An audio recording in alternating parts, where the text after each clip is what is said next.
Hello friends, नए blog में आप लोग का स्वागत है। आज लाठी वाले बाबा एक कहानी सुनाना चाहते हैं। पत पत्नी की परीक्षा। पत पत्नी की परीक्षा। परीक्षा एक समय की बात है। एक नगर में एक स्त्री और पुरुष दोनों रहते थे। दोनों बड़े प्रेमी थे। कहा गया है कि अति प्रेम ठीक नहीं होता है, वही प्रेम करना चाहिए जिससे जिंदगी का निर्वाह हो सके। किसी के साथ अति प्रेम नहीं ठीक है। कुछ दिन बीत गया। पुरुष बोला औरत से कि देखो, अगर तुम अपने को सही बनती हो तो मैं तुम्हारी परीक्षा लूंगा। स्त्री कही कि ठीक। पुरुष कहा कि अच्छा ठीक है, मैं जा रहा हूँ बाहर कमाने के लिए और कुछ दिन के बाद मैं लौटूंगा। लेकिन एक चीज है, अगर तुम्हारे अंदर सत्य है तो मैं एक ही चीज की परीक्षा लूंगा कि मेरे तन से लड़का होगा और तुमको उसका शरीयत साबूत देना होगा। औरत बहुत चालाक थी। कही कि ठीक है, जाइए, आप ही का लड़का होगा और मैं उसका साबूत दूंगी। प्रसन्न हुआ नवयुवक चला गया। रोजी रोटी में फंसा रहा। बहुत दिन बीत गया, यहाँ तक कि वो प्रेम जो है भूल गया। वो औरत का ध्यान नहीं करता था। दोनों, अब औरत को बड़ी चिंता हुई। बहुत दिन हुआ नहीं आए। वो बात कहे कि लड़का मेरा होना चाहिए लेकिन साबुत होना चाहिए। इस बात पर लाठी वाले बाबा दो लाइन का गाना सुना रहे हैं। कभी कंगना कटार बन जाना, कभी कंगना कभी मोहब्बत बेकार हो जाना हो, कभी मोहब्बत। ऐसा है कि कंगना कितना सुंदर चीज है। कंगन औरतें पहन लेती हैं, शौक श्रृंगार कर लेती हैं, बड़ी सुंदर लगती हैं। लेकिन वो सुंदरता तभी है जब पुरुष उसके पास है। जब पुरुष परदेश में रहता है तो उस नारी की सुंदरता जो है वो विलीन हो जाती है, समाप्त हो जाती है। जब राम और सीता का वनवास हुआ, सीता जी जाने के लिए जंगल में परेशान हो गई। राम बहुत समझाए कि जंगल में जीव जंतु हैं, सब खा डालेंगे। तो वहां पर सीता जी कहती हैं राम से, जिय बिनु रे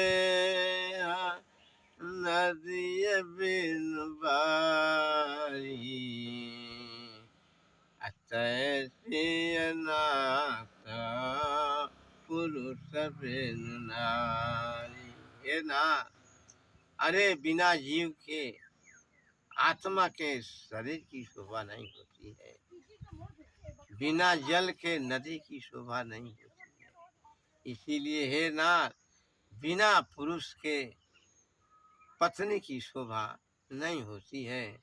इसलिए मैं आपके साथ चलूंगी। इतना बात जब औरत सुनती है तो ये दिमाग में आता है कि मैं कौन ऐसा उपाय करूं कि अपने पति के पास जाऊं और उनके साथ कुछ दिन रहकर और उनकी कही हुई बात को मैं उजागर करूं। औरत जो है अपना भेष बदल देती है। भेष बदलने के बाद वो पुरुष के पास जाती है, पुरुष उसको पहचान नहीं पाता है। शायरी ने कहा है कि चेहरा वही है, चेहरा बदल जाते हैं, मगर वास्तविकता नहीं आ पाती है। तो पुरुष जाने के बाद पुरुष पूछता है औरत से कि तुम कौन हो? औरत कही कि भाई मैं तुम्हारी पत्नी हूँ। पुरुष कहता है कि मुझे विश्वास है नहीं है, तुम मेरी पत्नी नहीं दिखाई पड़ती, मेरी पत्नी तो दूसरी तरह की थी। ऐनक वही है, शीशा वही है, लेकिन चेहरे बदल जाते हैं। ध्यान दीजिए, जैसे जैसे आदमी की उम्र ढलती है, उसके शरीर में परिवर्तन आता जाता है। किसी भी औरत या कोई भी पुरुष हो, ये अमूमन परिवर्तन सब में पाया जाता है। एक नौजवान लड़की है, उसका चेहरा, और वही लड़की जब कुछ पुरान हो जाएगी तो उसका चेहरा बिगड़ता हुआ दिखाई देगा। औरत तो ज़्यादा दिन हो गई पुरुष से भेंट हुए, पुरुष पहचान नहीं पाता है। औरत कहती है कि ठीक है, मैं आपकी पत्नी हूँ, आपके साथ रहूँगी। पुरुष कहता है कि अच्छा ठीक है, जब मुझे मानती हो मेरी पत्नी हो तो रहो। कुछ दिन जब बीत जाता है तो औरत कुछ दिन रहने के बाद और उसका जो है बच्चा होने को होता है, वो औरत जो है चली आती है घर, और कुछ दिन के बाद उसका लड़का पैदा होता है। वास्तविकता ये है कि इसके बाद भी पुरुष जो है रोजी रोटी में लगा, अपने पत्नी को वास्तविक रूप में पहचान नहीं पाता है। जब घर आता है तो देखता है ये भाई लड़का है, उसको ध्यान ही नहीं आया। औरत से कहता है कि ये बताओ ये लड़का किसका है? औरत बोली ये लड़का आपका है। पुरुष कहा कि नहीं, अरे मुझे जाते बहुत दिन बीत गया, तुम्हारा चेहरा मैं भूल गया, और तुम्हारा चेहरा मेरे सामने फिर आया कैसे? ना ना, तुम नहीं। स्त्री कही कि जरा ध्यान दीजिए कि एक बार मैं आपके पास अपना रूप बदल कर गई थी, आपने पहचाना नहीं। पुरुष ध्यान दिया, कहा कि भाई एक बार तो औरत मेरे पास गई थी, लेकिन उस समय भी मैं भरम में था, और आज भी मैं भरम में हूँ कि तुम मेरी औरत हो। औरत कही कि ठीक ठीक, जिस स्त्री को आप कह रहे थे मैं ही स्त्री था आपका, और रूप बदल कर गई थी। आप पहचाने तो नहीं, लेकिन ये कहे कि ठीक है कुछ दिन मेरे पास रहो, तो ये लड़का आपका है। वास्तव में कहने का मतलब कि वो औरत जो है सती थी, और सती को अपना दिखा दी पुरुष के सामने, ये लड़का आपका है, किसी दूसरे का नहीं है। इस तरह से असत्य के ऊपर सत्य की विजय हुई, उस औरत की विजय हो गई। यही स्त्री और पुरुष का जो है वो परीक्षा थी। पुरुष को समझ में आ गया कि जो मैं पहली बार कहा था वो वास्तविक में दर्पण में आ गया, शीशे में आ गया कि ये वास्तव में यही मेरी औरत है, और आज जो अपने सत्य बल पर मुझे दिखा दी कि ये लड़का आपका है। इस तरह से पति और पत्नी की परीक्षा हुई, जिसमें पत्नी सफल रही। लाठी वाले बाबा का कहना है कि अरे नवयुवक और नवयुवतियाँ, लड़के और लड़कियाँ, संभल जाओ, अपने वास्तविकता पर ध्यान दो कि मैं क्या हूँ। पुरुष के साथ शादी हो गया, मुझे कैसे रहना चाहिए कि मेरा धर्म और कर्म दोनों बचा रहे।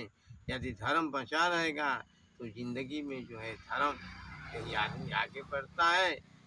तो पैसे के लालच में आकर के ऐ नवयुवक लड़कियां तुम गलत काम मत करो। पैसा तो सभी लोग कमाने के लिए आए हैं, लेकिन कुछ औरतें गलत रूप में अपना नाच गान करके पैसा कमाती हैं। कुछ लोग धर्म से नौकरी चाकरी करके पैसा कमाती हैं, और कुछ लोग, कुछ औरतें ऐसा हैं जो सत्य रूप में रहती हैं और अपने पति के रुपये पैसे से अपना जीवन निर्वाह करती हैं, अपना धर्म भी बचाती हैं। तो इस तरह से तुम लोग भी अपने रास्ता पर सही हो जाओ। यही पति पत्नी की परीक्षा के साथ लाठी बाबा का कहना है कि अब भी संभल जाओ। अगर नौजवानी में नहीं संभलती हो तो आगे चलकर तुम्हारी दशा खराब हो जाएगी, तुम कहीं के नहीं होगे। कहा गया है कि धोबी का कुत्ता न घर का और न घाट का।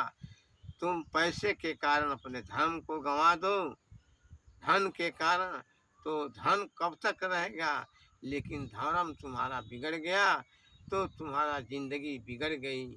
आज से संभल जाओ। पैसा कैसे कमाया जाता है, पाप से कमाने वाला पैसा कुछ ही दिन रहता है, और धर्म से कमाने वाला पैसा जो है ज़्यादा दिन तक रहता है। यही स्त्री पुरुष की परीक्षा है, और यही लाठी वाले बाबा का कहना है कि अब से संभल जाओ। यही कहानी समाप्त। ठीक है फ्रेंड्स, लाइक और सब्सक्राइब जरूर करें। धन्यवाद।